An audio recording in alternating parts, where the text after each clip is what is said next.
Welcome to TCO. I am the Corrupted Otaku, and I'm here to bring you my first anime review of Darker Than Black. Now, I did watch season 1 and 2. I also watched the four, OVAs, I believe that's what they're called. I watched them all, and this was an anime that, within itself, I enjoyed the concept behind it. Probably mostly because I am highly interested in astrology, and I really like the concept that this anime played on astrology and kind of intertwined this really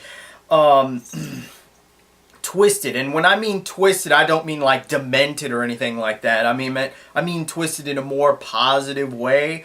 Twisted is probably an incorrect word, but it's the word that pops in my head. It's the word I'm using, alright? So just go with it. And I really did enjoy it. So to kind of sum it up without giving away too much of the spoilers, basically you follow these contractors around. Basically a contractor in its greatest form is simply a human that has somehow been given abilities. They're called contractors because in order to use their abilities they have to make a payment. These payments are relatively small and insignificant. It could be something as simple as if they use their powers, then they have to eat a cheeseburger or a boiled egg, or they have to kiss the first random person, male or female, depending on their contract within themselves. So in order to use their abilities, they have to make a payment once they've actually used it. Now, they never actually went into detail to what would happen if a contractor did not make their payment. They did kind of mention it later on in the series, kind of like a rumor that was floating around that basically they would die a very horrible death. But it's not something that you actually physically get to see, not people dying horribly, because you do see plenty of that stuff going on. But they never actually go into the realm of actually showing this is what happened when a contractor does not actually perform their payment after they have used their abilities. And these abilities range from various people to levitation, mind reading, even reading the future, controlling lightning, electricity. They also have these things called dolls. Which I guess they're human within themselves, and they're created, and what they do is they can take the memories of a person and a deceased person and stick them in a doll. And the thing about dolls and contractors is they're not very emotional. There's probably more emotion you find within a contractor than you actually find within a doll. All right, the dolls are far more or less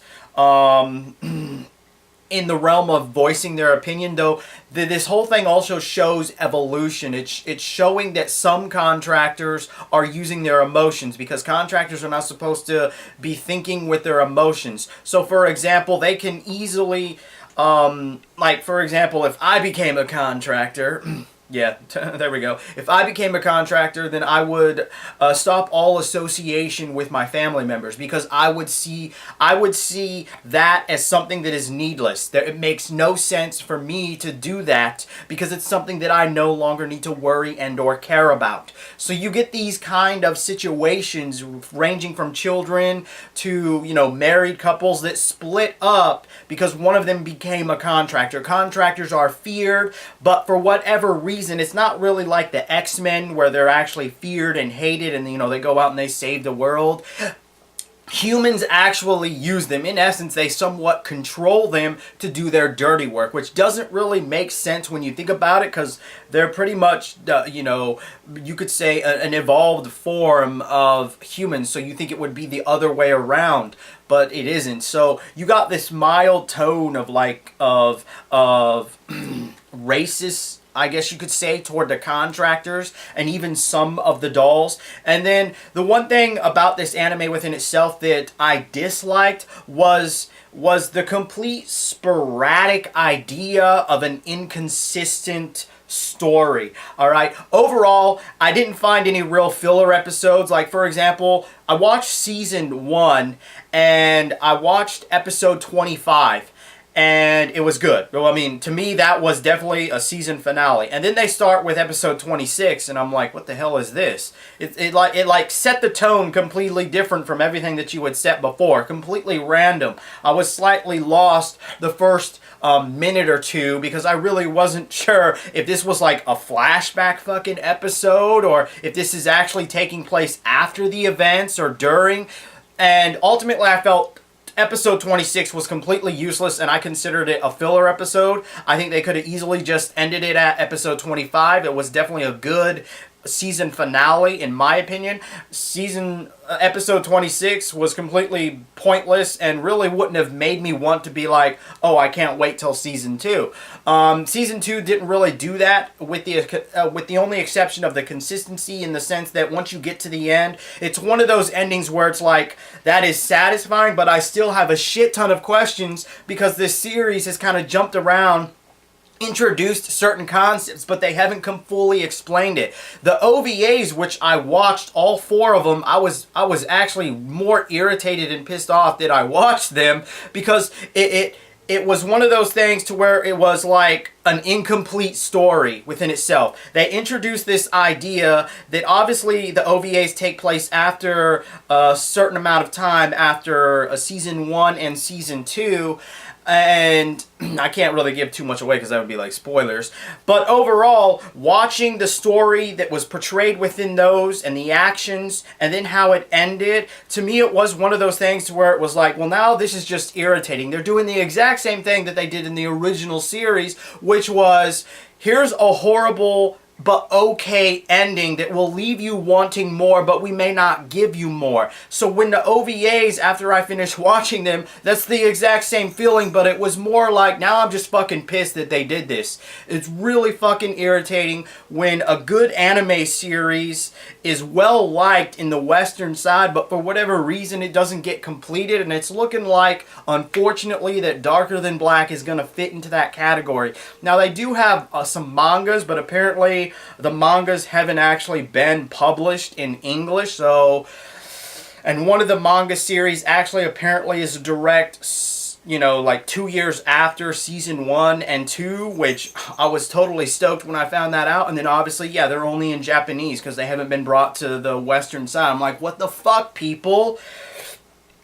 So, yes, I mean, overall, I did enjoy the concept. I did enjoy it. You know, it was one of those kind of like love-hate relationships. You know, I love it for what it is, but I hate the fucking retardedness of Funimation licensing, not even really getting the manga so that I can at least get the entire freaking story. It's one of those things that actually makes me want to learn how to read and write and speak fucking Japanese. That way I could just be like, well, you know what, Western anime, fuck you. I'll just watch it in its original, complete motherfucking form.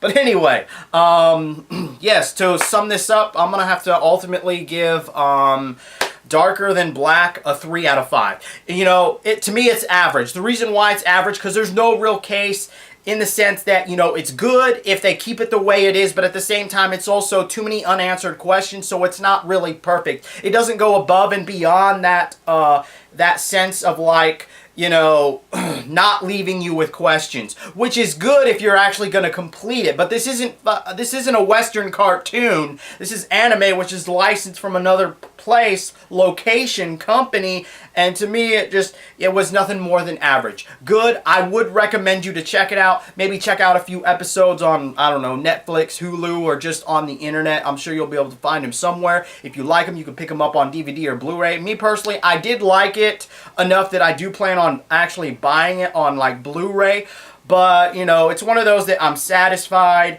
with the ending, but at the same time I'm massively pissed and irritated that they just continue to do the same stuff, especially in the OVAs, of not even finishing it completely, introducing you to an idea, a concept, a story, and just be like, yeah, that's what we think of you now. Have fun with all your questions, because that's what we're here for. Anyway, I hope you enjoyed this review of Darker Than Black in some fashion or form, and I will see you next time on the TCO.